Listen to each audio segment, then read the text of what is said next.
Olá, você está na TV Comunitária de Belo Horizonte, a TVC-BH. Eu sou Gilvanda Luiz Moreira e nós estamos começando mais um programa Palavra Ética.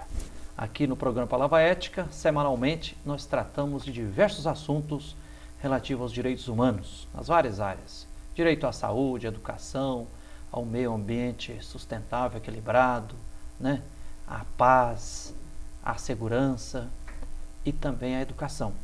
E considerando que nós estamos no Brasil, infelizmente ainda, com 13 milhões de analfabetos absolutos e com cerca de 32 milhões de analfabetos funcionais, quer dizer, aqueles que só sabem ler e escrever, e que temos uma educanda da educação de jovens e adultos do sul do Brasil que está com 102 anos. Nós convidamos hoje, aqui no Palavra Ética, a professora Analise da Silva. Analise, bem-vinda aqui no programa Palavra Ética. Muito obrigada, Gilvander. É um prazer estar aqui com você. Sinta-se em casa, tá? Ou melhor dizendo, sinta-se na EJA, na Educação de Jovens e Adultos, né? Obrigado. A professora Analise Silva é mestra e doutora em pedagogia, é também historiadora, professora da FAI, da UFMG, a Faculdade de Educação da Universidade Federal de Minas Gerais, e é também coordenadora do Fórum Mineiro de EJA, de Educação de Jovens e Adultos. Analise, para começo de conversa, antes da gente tratar especificamente do assunto Educação de Jovens e Adultos, conte para nós um pouquinho da sua história. Onde você nasceu, as principais marcas e descobertas da infância, da adolescência, até você abraçar essa área da educação, estudar pedagogia, se tornar professora da Faculdade de Educação e já há 19 anos sendo professora de Educação de Jovens e Adultos, há 29 anos no magistério, né? Conte para nós um pouquinho da sua história. Bom, eu nasci aqui em Belo Horizonte mesmo, no bairro de Santa Teresa, nasci, vivi e moro lá ainda. Minha mãe era lavadeira, meu pai era servente de pedreiro. Então, meu convívio com pessoas que tinham baixa escolaridade vem desde a infância. E a motivação para seguir o magistério, ela veio muito da importância que meus pais davam ao estudo, né? Eles, como trabalhadores de baixa renda que eram, fizeram vários e diversos sacrifícios pessoais para que eu pudesse estudar. E vendo na família, eu sou aquilo que nós chamamos na academia de intelectual de primeira geração, eu sou a primeira pessoa da minha família a ir à universidade, vendo na família as pessoas que não conseguiam continuar estudando pelas situações econômico-sociais, eu fui cada vez mais me interessando pelo magistério, por de alguma forma contribuir aí com esse processo de formação das pessoas, de estímulo de suas autoestimas, de trabalhar mesmo com as pessoas esse direito que é a educação de jovens e adultos. Obrigada. Analisa, você estudou escola pública ou escola privada? Escola pública, a vida toda na escola pública. Desde a infância, desde o que naquela época nós chamávamos de jardins de infância. Eu falo naquela época, eu acabo denunciando a idade, né? Isso é complexo. Mas daquilo que recebia na legislação o nome de jardim de infância até a minha pós-graduação, escola pública. Analise, antes da gente falar da educação de jovens e adultos, fazendo você que é historiadora também, né? Numa rápida retrospectiva assim, na história do Brasil, a questão do analfabetismo vem de longe? Como é que isso tem sido tratado historicamente? Vem de longe, Gilvander, vem de bastante tempo. Logo que os jesuítas chegaram ao Brasil, eles tiveram a preocupação de alfabetizar os indígenas numa perspectiva de trazer culturas diferentes e de trabalhar a relação entre essas culturas. Não vou entrar aqui na discussão de se isso foi positivo ou não, mas é importante que se cite isso, não é? As primeiras escolas no Brasil são as escolas trazidas pela Companhia de Jesus, aí, pelos jesuítas. Depois nós temos um processo que é o momento da abolição da escravatura no Brasil. aí você não tem nenhuma preocupação com a alfabetização, nem com a escolarização desses ex-escravos, nem de seus filhos. Mesmo as leis que vieram antes da lei da abolição não garantiram a questão da educação. Então nós temos no país um contingente de pessoas que, por essa ascendência, são a grande maioria da educação de jovens e adultos. Atualmente nós temos 60% dos educandos que estão na educação de jovens e adultos são negros, 60% também, né, são pessoas que têm salários de até, que têm vencimentos de até 2 salários mínimos. Então, a educação de jovens e adultos tem um sujeito aí, ela trabalha com um educando que é muito especial. Na educação de jovens e adultos, a gente trabalha com o referencial de Paulo Freire, um educador que tem reconhecimento aí mundial, né?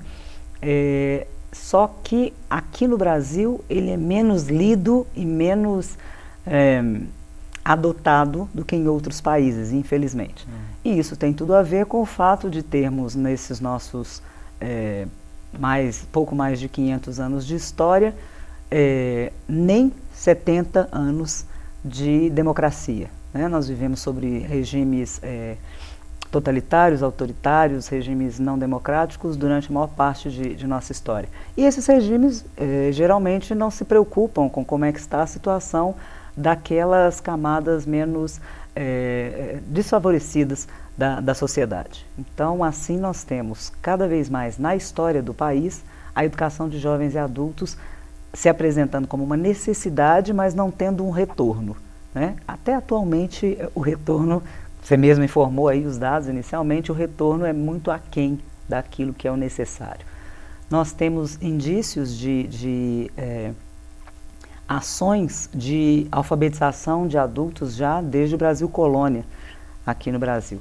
Agora, algo que seja efetivo, que seja uma política pública de realmente universalizar o ensino e terminar com o analfabetismo no país, nós não temos, ainda não tivemos. Analiso, você fez referência a Paulo Freire. Eu queria insistir na pergunta, quais são os principais referenciais teóricos, né, e em que consiste de fato a educação de jovens e adultos? Se está também, consta da LDB, da Lei de Diretrizes Básicas da Educação? A educação de jovens e adultos como direito, como dever do Estado e como direito do cidadão, ela está presente na Constituição brasileira, na Lei de Diretrizes e Bases, que é a LDB, né? E está presente também nas normatizações do Conselho Nacional de Educação. Então, é algo que não se faz por querer ou deixar de querer. É lei, né?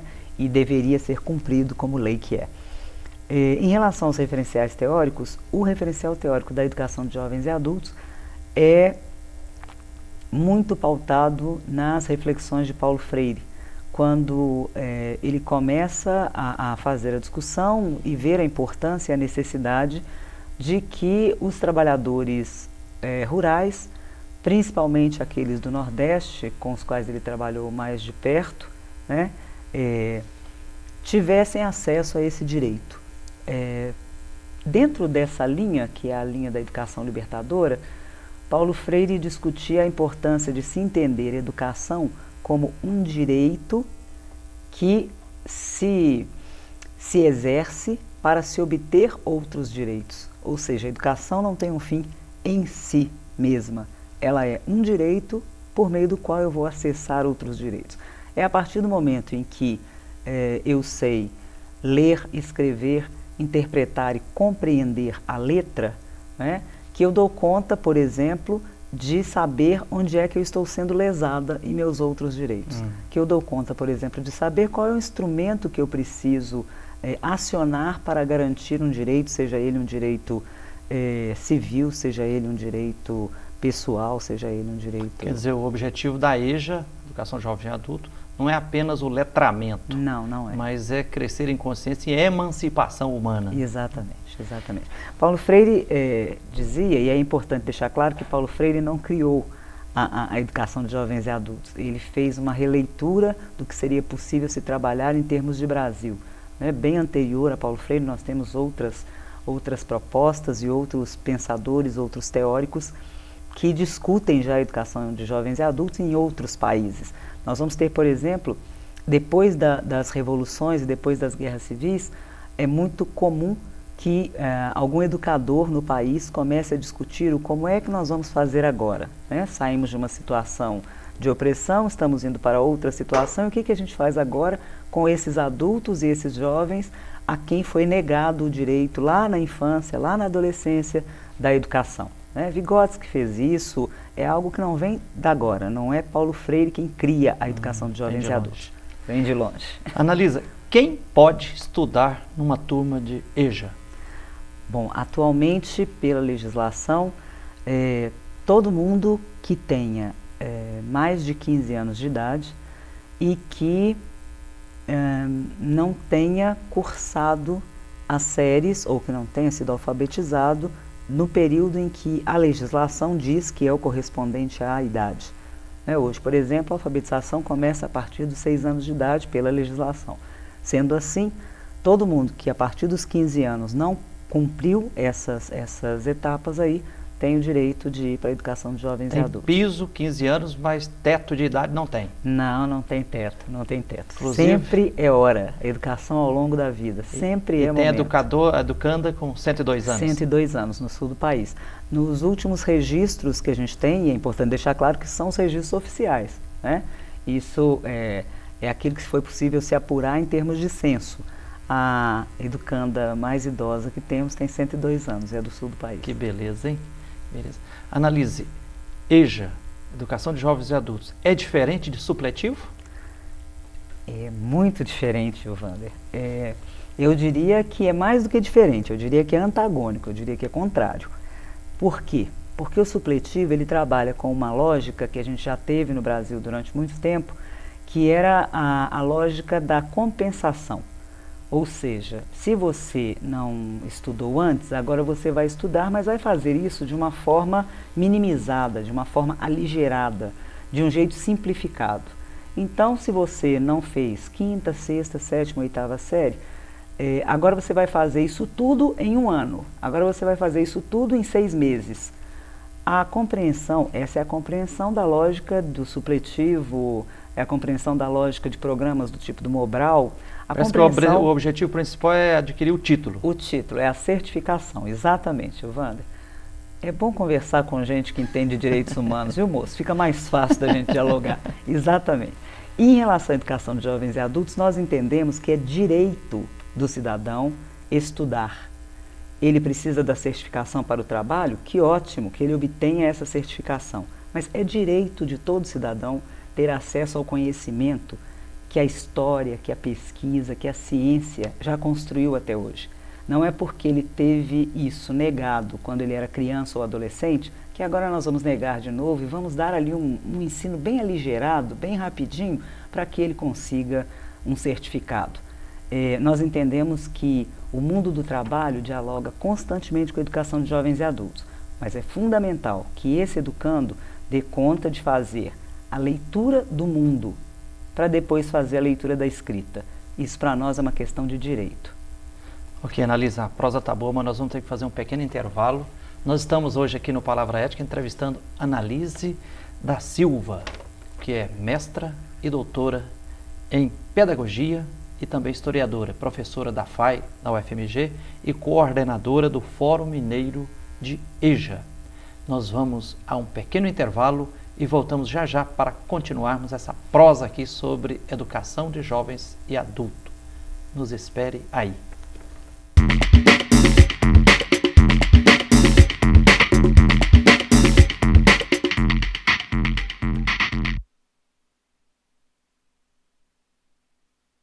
Socorro, não estou sentindo nada.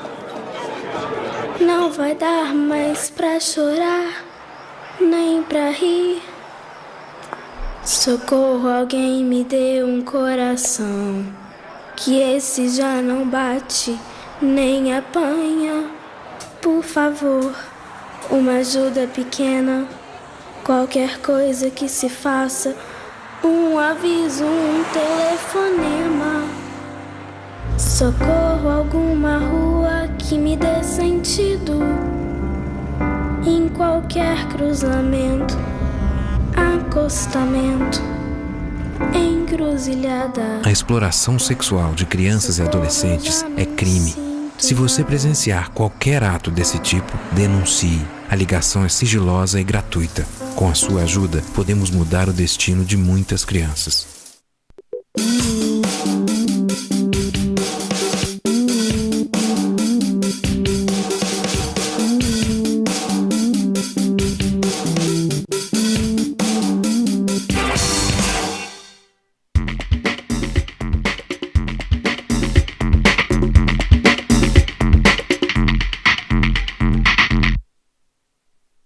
Olá, você está na TV Comunitária de Belo Horizonte, a TVC-BH. Eu sou Gilvanda Luiz Moreira e nós estamos iniciando o segundo bloco do programa Palavra Ética. Hoje nós estamos entrevistando a professora Analize da Silva, que é mestra e doutora em Pedagogia, é também professora da FAI, Faculdade de Educação do UFMG, e é também historiadora.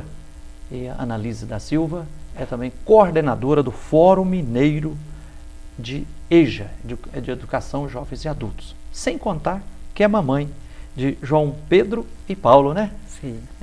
Analize, no início do primeiro bloco, eu estava colocando aqui que no Brasil hoje nós temos ainda a dura realidade de cerca de 13 milhões de pessoas analfabetas, absolutamente, e cerca de 32 milhões de pessoas analfabetas funcionais, né?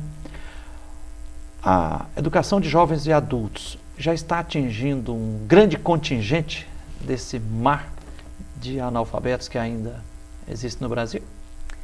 Não, Gilvanda, infelizmente ainda não.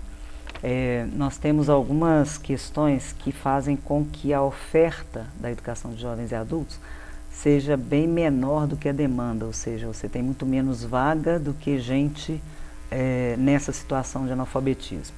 São duas questões que levam mais diretamente a isso. A primeira delas é que nós temos o Fundeb, que é o Fundo Nacional de Desenvolvimento da Educação Básica, e no Fundeb o valor ano que é repassado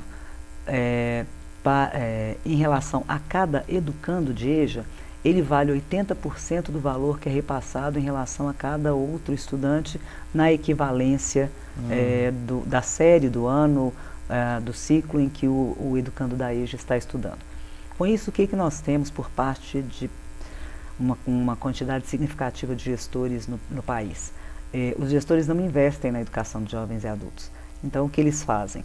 Ou eles trabalham como se fosse ensino regular, a gente chama de regular porque é aquele que a comunidade conhece mais, né?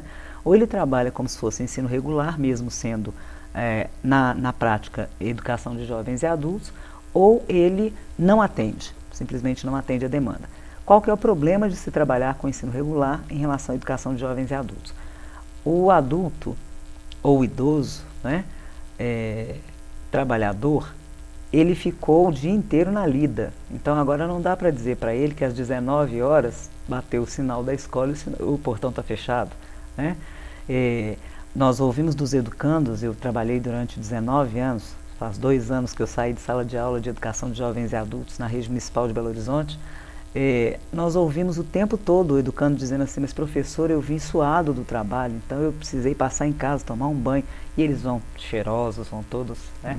E isso é uma valorização para a gente, muito interessante, muito importante a gente ver isso. Eles vão com vontade de estudar para as salas de aula, né? Então não dá para ser 5 aulas de 40 minutos, de 50 minutos por noite, não dá para trabalhar dessa forma, não dá para a enturmação ser inflexível.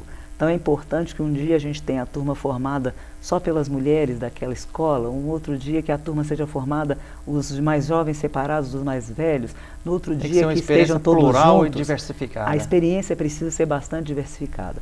E para isso o educador precisa ter uma formação específica nessa linha, nessa lógica de trabalho. Além disso, esse educador precisa receber por parte do gestor uma valorização que é também diferenciada. Porque o trabalho que a gente faz com a educação de jovens e adultos não é nem melhor nem pior, mas é diferente do trabalho que se faz com crianças e com adolescentes. Ok, Analisa, educação de jovens e adultos, hoje está acontecendo nas escolas municipais, estaduais, federais, em parcerias, qual que é a rede que está abraçando essa causa?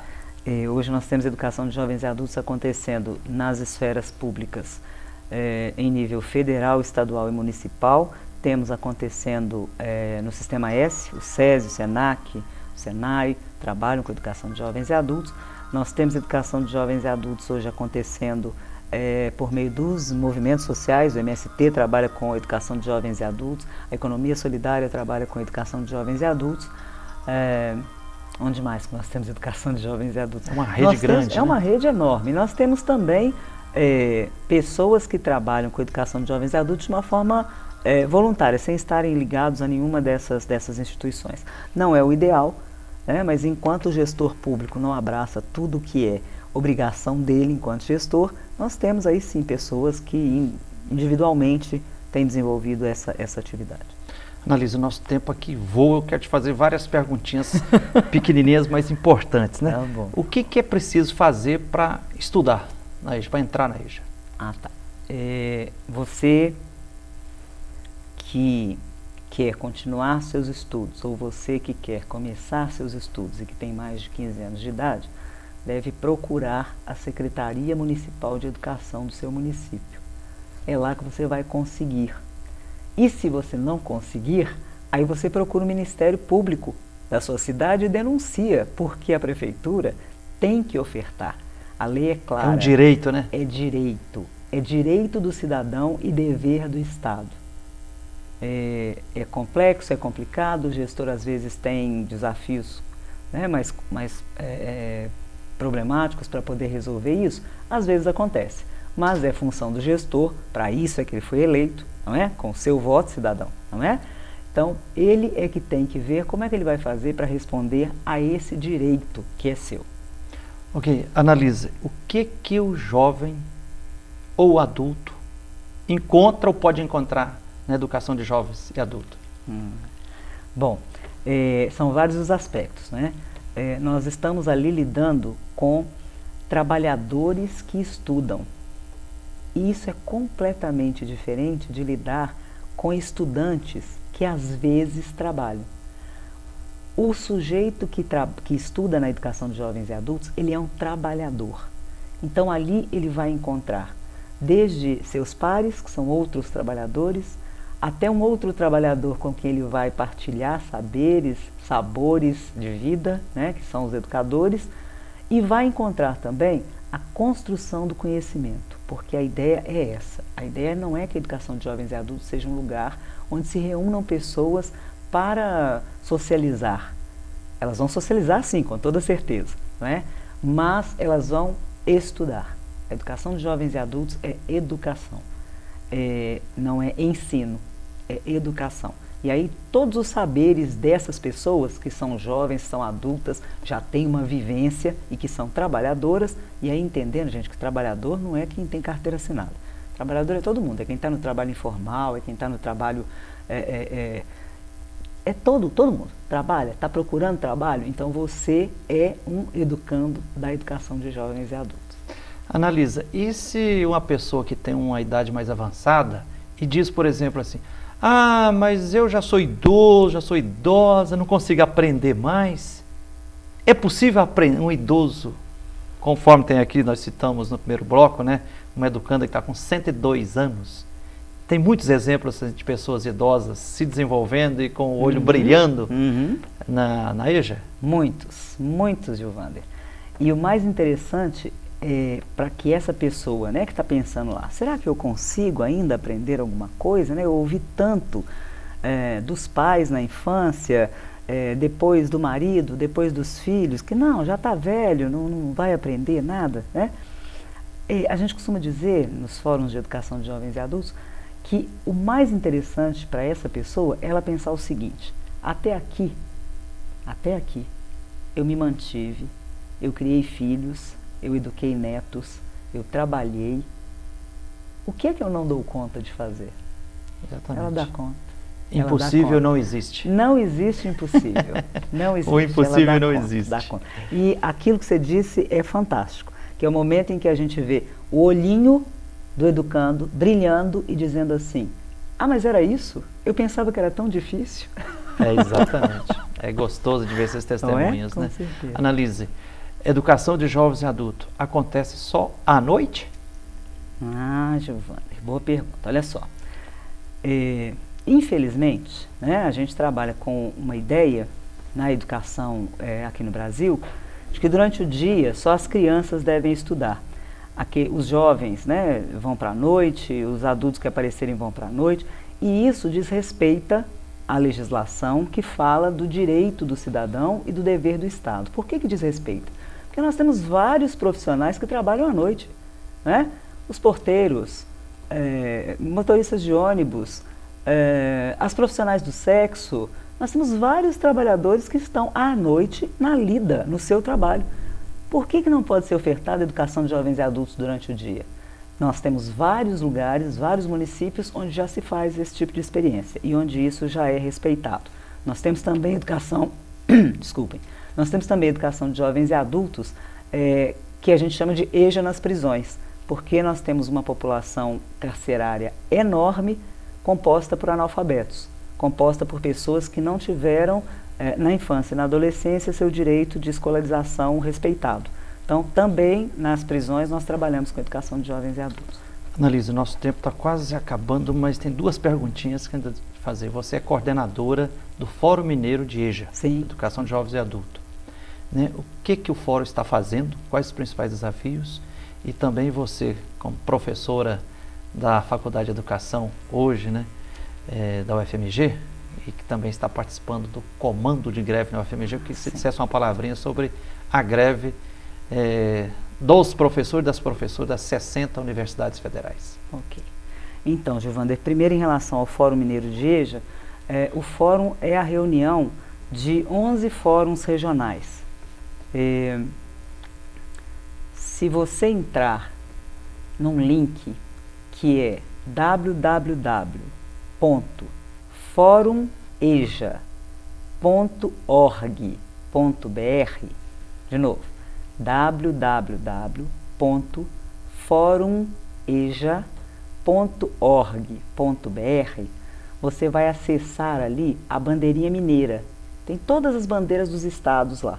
Acesse a bandeirinha mineira, que aí você vai encontrar lá dentro os contatos que você pode fazer com coordenadores regionais no estado todo de Minas Gerais, com coordenadores regionais que podem, com os quais você pode fazer contato, e eles podem te dizer como é, quando e onde que acontece a tal da reunião do fórum.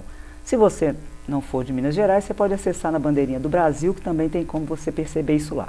O fórum é uma reunião da sociedade civil, gestores públicos, gestores privados, e a gente se encontra sempre para ver como é que nós, enquanto sociedade brasileira, mineira, belo-horizontina, podemos atuar para garantir a efetivação desse direito, que é o direito à educação.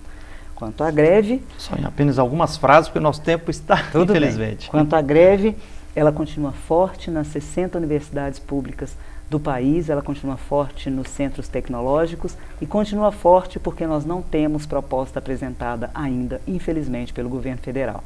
Nós somos por educação pública, gratuita, laica e de qualidade social. E vamos continuar em greve, até que o governo pague aquilo que não a nós, mas que a educação ele deve. Obrigada, Okay. Giovanni. Analise, muito obrigado por essa entrevista aqui. Nós vamos convidar você outra vez aqui para a gente continuar proseando com mais calma. Virei tá? com prazer. Mas parabéns pela coordenação do Fórum Mineiro aí. Nós entrevistamos hoje aqui então no Palavra Ética Analise da Silva, que é mestra, doutora em pedagogia, historiadora e também coordenadora do Fórum Mineiro de EJA, de Educação de Jovens e Adultos. E ela é também, há 19 anos, professora de EJA e professor de magistério há 29 anos. Obrigado pela atenção, você telespectador, telespectadora. Obrigado a todas as pessoas aqui da TV que nos ajudam nesse programa. E até o próximo programa, com a graça de Deus.